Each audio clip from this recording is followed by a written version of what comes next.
This is Bruce Plummer, your 2016 Delaware Association of Realtors President-elect and member of the State Forms Committee. You may have heard that earlier this month, the Delaware Association of Realtors Board of Directors approved a new version of the Agreement of Sale for Delaware residential property, the form that we know as our sales agreement. That new form, our new version, has been provided to both dotloop and to SIP-Logic so that it can be incorporated into their forms library. You can begin using those new forms immediately. The Delaware Association of Realtors would like to see the older version of the form discontinued by August the 1st. I wanted to today review just a few of the changes that we have made, starting with the first change in paragraph number 3 under payment terms. At one point in the history of our form, we had A minus B minus C equal D. For instance, $300,000 purchase price with a $5,000 deposit, an additional deposit of $5,000, leaving a balance of $290 due at settlement plus closing costs. We did away with that with the last version of our sales agreement, but yet a lot of folks still continue to fill the lines in as if we had not done away with that. The reason we did away with it with the last version is because what was happening, by way of example, an offer would be made of $300,000 and the seller would counter that offer by striking through it and inserting $310 and initialing the change. But the agents weren't changing the paragraph 3D, and therefore the math was not adding up. And frankly, it doesn't matter what the remainder is, the remainder is due at settlement.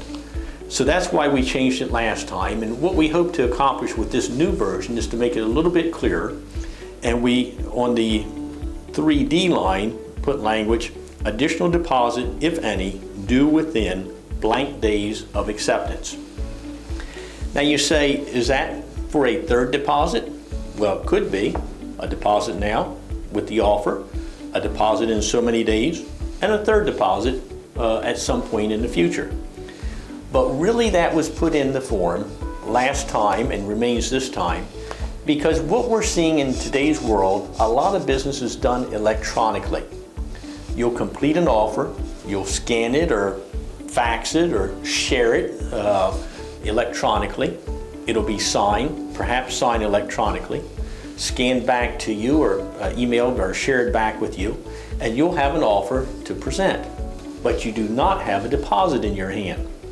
So to complete 3B, representing deposit upon signing of this agreement and indicating that you had a deposit in hand would be a misrepresentation. In that case, you would have to put in 3B either NA or 0. You have an offer, it's signed, but you have no deposit at this point. Then in 3C, you could put when you were expecting a deposit. For instance, 3 days from acceptance, 5 days, 10, whatever the parties agree to. And then D would be your second deposit, thus the space on 3D. By way of example, once again, $300,000 offer, 0 now, $5,000 deposit due within 3 days of acceptance, a second $5,000 deposit due within 15 days of acceptance. And thus the reasoning behind 3A through D. Then we started the next sentence, any remaining balance will be paid at settlement. The second change that we have in the new form appears in paragraph number 4.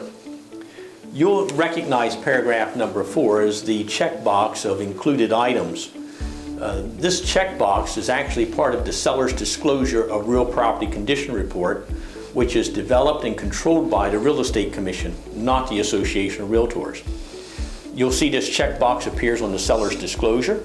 It also appears in the listing agreement, and lastly, in the sales agreement. So you might say, Bruce, what happens if there's a contradiction between the three? Well, each form represents which one supersedes the other. Remember, it says in our sales agreement that the sales agreement representation supersedes all other disclosures or forms of the checkboxes. Now, we did make a change in paragraph number 4, and we're hoping that the Real Estate Commission will adopt our changes and they will change their seller's disclosure language. But until that happens, there will be a slight difference or deviation in our form versus the seller's disclosure. In the column where it said storm windows and doors, very few people any longer have storm windows, but many have storm doors. Sellers were saying, well, if I check storm windows/doors, does that mean I have storm windows and storm doors, or just one or the other? And if so, which one? So we changed it to just read storm doors. We also, in screens, we added where present. People were checking, sellers would check that there were screens included, but maybe there were a couple windows that did not have screens. Do they have to go out and replace the screens or get new screens? What we're saying in the new form is screens where there are screens are included. Lastly, in the third column of the checkbox of included items, we previously had a line that said solar equipment. But we're finding today that a lot of sellers have solar panels or solar equipment that they don't own, rather they're part of a long-term lease from a private company. So we moved down to the bottom, solar equipment, and we made a checkbox for whether it's owned or leased. The next change doesn't appear until paragraph number 6. In paragraph number 6, we added the words final date for receipt of mortgage commitment, including appraisal, if required by lender, the commitment date. What was happening is we were getting comments from across the state where people were getting mortgage commitments, but the mortgage commitment was conditioned upon an appraisal. Well, we realized that mortgage commitments typically are conditioned upon something, underwriter approval, verification of this or that, but the appraisal is a fairly substantial portion of the process. It's a major potential stumbling block. And we wanted to make sure that by the commitment date, when the seller was advised that a commitment had been received by the buyer, that they knew that the appraisal was in fact complete and that major potential stumbling block had been resolved. It was not an issue. Also, in paragraph number 6, we added a 6E and a 6F. 6E says that no representation is made by the agents or parties as to whether or not the property will qualify for the type of financing indicated. And 6F is language that we took from the TRID addendum. You'll recall when TRID went into effect last fall that many states rushed to prepare, including Delaware, a TRID addendum. That TRID addendum's been out and we've been encouraging that it be attached to the sales agreement for some time. Well, with the new version of the sales agreement, there's no need for a TRID addendum. We just took the language pretty much verbatim that appeared in TRID, in the addendum, and incorporated in the sales agreement itself. Thus, 6F, and also in paragraph 7, the second, third, and fourth paragraphs all are from the TRID addendum and pretty much replace verbatim the language that was in the TRID addendum. This information was provided, which allows and instructs the parties to share information with each other, allows the lenders and attorneys to share information, share closing disclosures, says that parties, unless they make other arrangements, will attend settlement together in the same room at the same time, and was better explained when we did the TRID addendum earlier this year. We then move on to paragraph number 11, transfer taxes. We've started to see a lot of confusion around the state relating to the language in the previous version. The previous version came pretty much verbatim from Newcastle County's agreement of sale when we first set up our statewide agreement. Because what was happening, some municipalities, a town, city, or a county, may exempt a portion of their due transfer tax.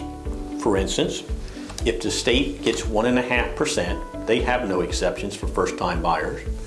But if a county or city were in their 1.5% that they were due, if they decided they were going to exempt just the buyer's portion and yet still charge the seller their portion, the 3/4 that they would typically pay, the buyer would get the benefit of their exemption.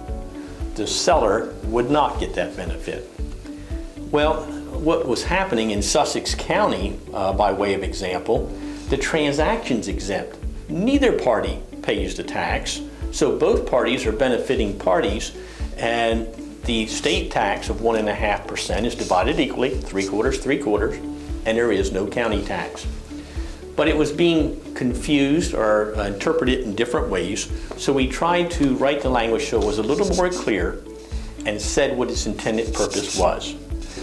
By way of example, if a city or county were to say out of the 1.5% that they would typically be due, that they were going to exempt a first-time home buyers half of it, the 3/4 that they would pay, that first-time home buyer would not have to pay.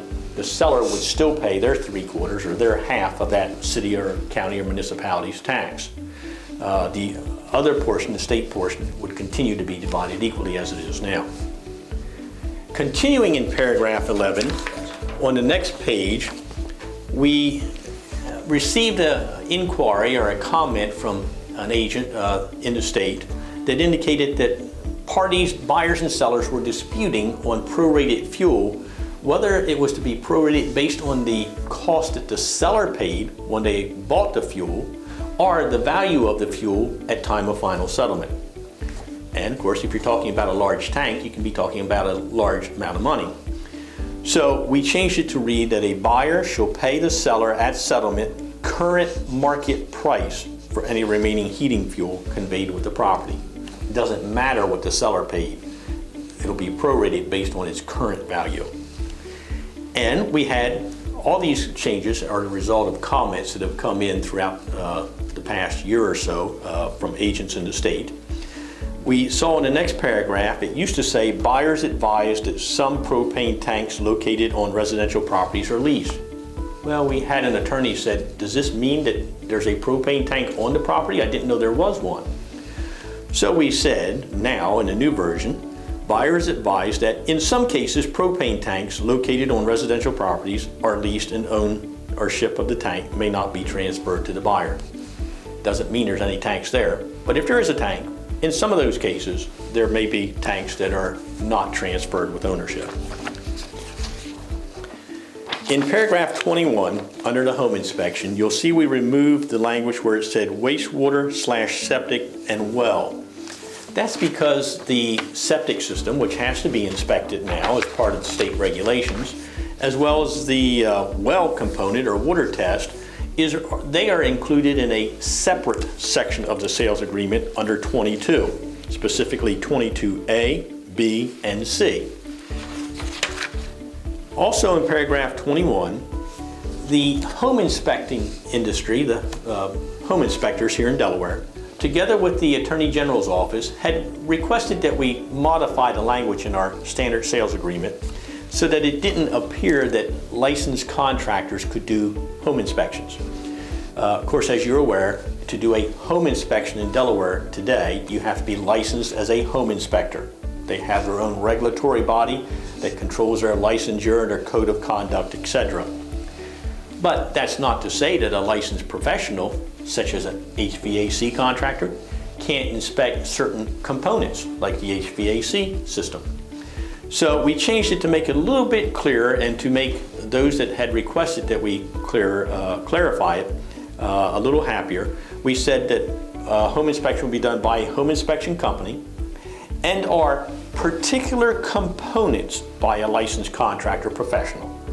These licensed contractor professionals, if they're not home inspectors, they can't do whole home inspections. They can only inspect those components that they're qualified to inspect.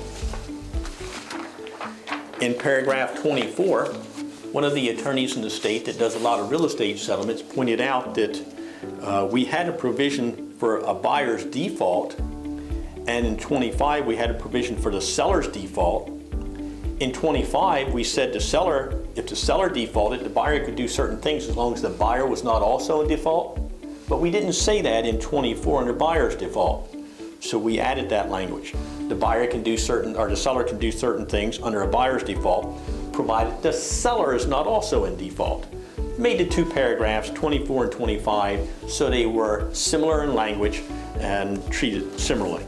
Moving to number 31, we added two addendums, the FHA addendum and the VA addendum, and then on the final page, you will see at the very bottom that we incorporated the balance of the TRID addendum that we were not able to put into our sales agreement earlier. This has information such as the listing broker's address, license number, email address, phone number, etc. But we were concerned. We didn't want someone to submit an offer, have it signed, come back, and yet maybe when you made the offer you didn't have the broker's license number. Well, you filled it in when you return it. Does that constitute a counteroffer because something's changed? We wanted to make sure that everyone understood that that last section, that last third part of the last page is for informational purposes only. In fact, it reads, all contact information below is included for informational purposes only and should not be construed as part of this contract. So adding a broker's license number or making a change in that bottom section does not in any way affect the contract itself. It's merely for informational purposes. Would not constitute a counteroffer if you had made a change there. Those are the changes we made. I realized that the sales agreement for unimproved land will need to be modified as well, and we are working on that so that the two forms where they have similar paragraphs, that the language is identical. Any comments that you have about the sales agreement for unimproved land, the Forms Committee would welcome. I will tell you that when we reviewed this new version of the sales agreement, every single comment that was turned in that I'm aware of was reviewed. Some had already been discussed, some were adopted, some were not, but every comment's reviewed. We encourage you to start using this new agreement immediately, and we would like to see the older version discontinued, as I said earlier, on August the 1st. Thank you.